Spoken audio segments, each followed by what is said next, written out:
Hi guys, welcome back to my channel. Today we are making a river desk out of epoxy and walnut, and I already have one done currently. The way my desks are set up downstairs, they're in kind of an L shape, and my one's sitting here, the other one I am working on in this video. So we're going to start by mixing up some epoxy, and I put about 6 drops of black dye in there. Each pour that we do is about 1/4 inch. I use I can't remember, clear cast or something like that is what I used for this desk. So it's all black epoxy that I'm putting in these, but we start by doing the first pour, and I made sure that when I was pouring this to rub all the sides where the live edge used to be and still kind of is. That way, when we do extra pours, we won't get bubbles around those areas. Things that I learned from my first desk is that don't cut corners. So, what we did is we caulked to the bottom and then clamped these down so they're secure in position. And then I started mixing and pouring the epoxy. I've got kind of a knot that I'm filling over here as well on the side, but basically, after that, my dad goes through and pops all the air bubbles. Now, he did a lot of these pours off camera during the week. You're supposed to let it sit for about a day or so, sand it down, or either pour when it's still sticky and tacky. But we let it sit. So he poured almost all these, and then when we got to the flattening process, you see here I have my router sled. I had to take a lot off of my old desk, making this second desk too big. But that's a good thing because it allows me to flatten all the epoxy off and stuff. So what I did for the bottom is I ran a few passes over top of it just to take off and level everything out. And we left about 1/4 inch on top so I could take off the bottom and the top without touching the epoxy on the top. If I did, it leaves pits and divots, which I didn't want in my desk. So, what did I do after that? Well, I poured that last section, or my dad poured, I should say, that last section. See how I'm sanding a bunch of stuff off, getting it nice and smooth again. The router sled leaves some lines, so I just want to make sure everything's nice and back to where it was. What I did was my dad and I poured that last section to make everything like absolutely level. I sanded it all down, and from there we can continue on with the project.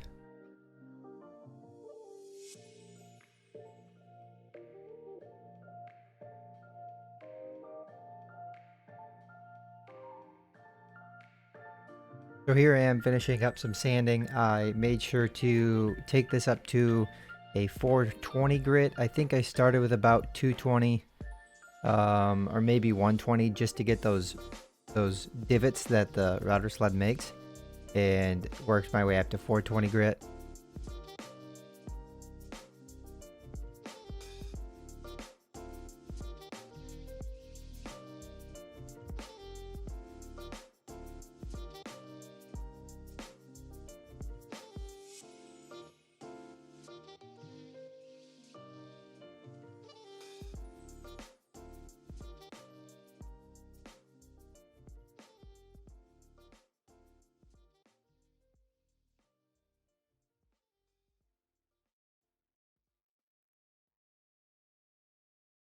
So again, during the sanding process, I start with about a 120 or 220 grit on this wood. It's already pretty well sanded because I haven't touched the wood.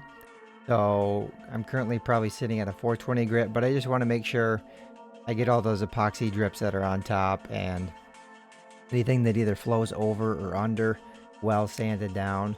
I think at that far end that I start working on, there was a little bit of a lip that was still higher than the epoxy from the wood. I don't know if it just didn't sit level when we poured or what, but so I'm sanding that down just a little bit so that lip goes away. so everything will be flush and flat on top when we do our final pour.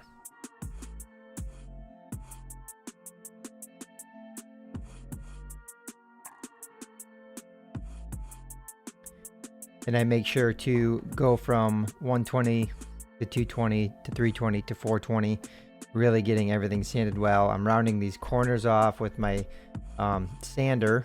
I could have used a router. I just used my sander, just rounded the top corners and the bottoms where the sides are at, and make sure everything is round. I prefer a round over a sharp just for safety reasons and stuff like that, but it kind of looks better in my eyes anyways.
So here I am doing this last pour on the top. We're going to cover it all, and then I will go back through, sand everything down to about a 400 grit, and then polish it up nice.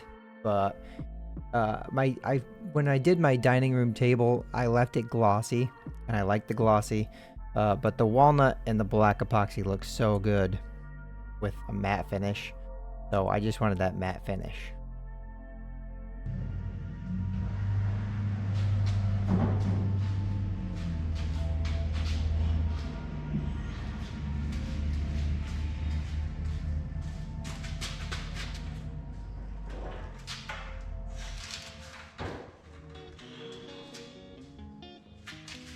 All right, so here I am again, sanding everything, which feels like the 80th time I've done this, but I end up going through with a 220, 320, and 420 grit on the top, just to get that gloss, take the gloss away.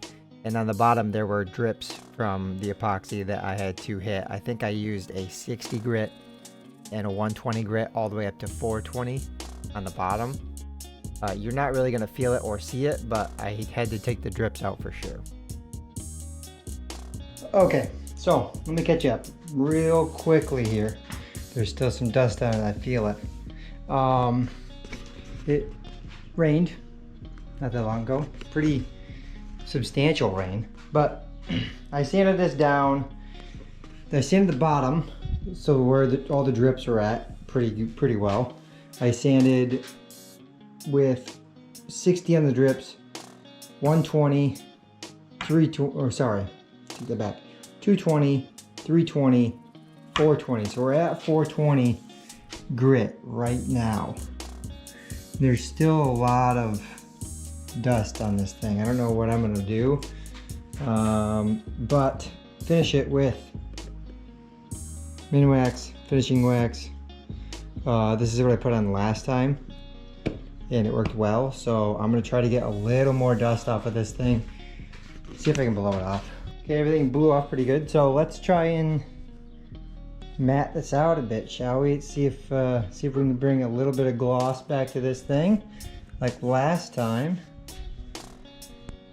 And all in all, pretty good. This one's a little more, I don't know if the camera's gonna, yeah, you can kind of see it. It's a little potato chipped.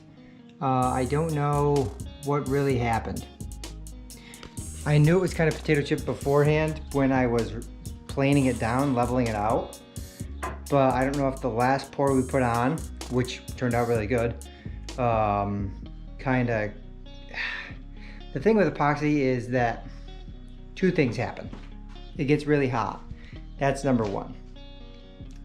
So I don't know if maybe it's shrinking everything and like warping it all. Two, is if you don't, I don't know when if my dad put cross beams on this to hold everything down when he started. It's such a hard thing. He did phenomenally with this, honestly. This end is really potato chipped, but I don't think it's gonna matter. The only thing that will matter is when I put this desk next to my other one, is if it swoops up.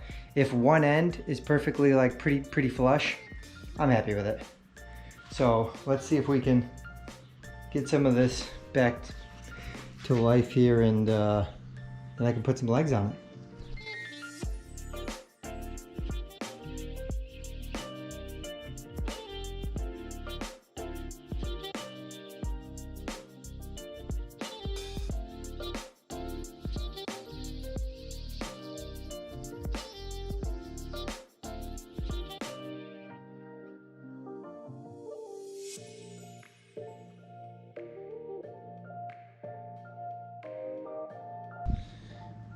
All right, so as you can see, I'm 2 inches back on both sides and about an inch away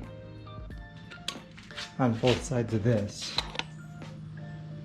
That's probably as good as it's gonna get. Now on this side, I got a little bit of an issue.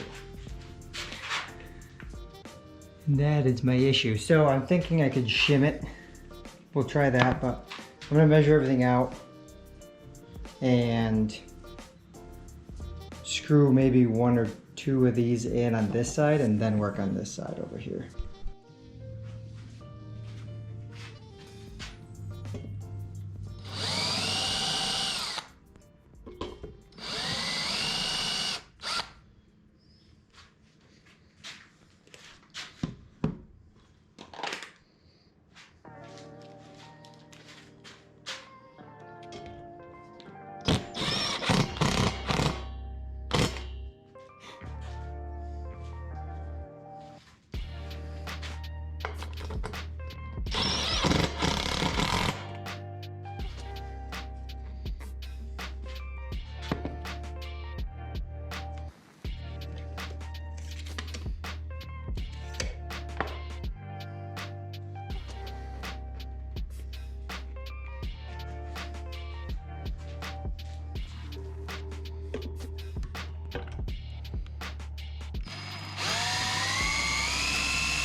So I got everything pretty much put back together. I'm missing my mic stand right there, but that looks so good.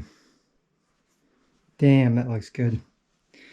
Not much I can say other than it turned out really well.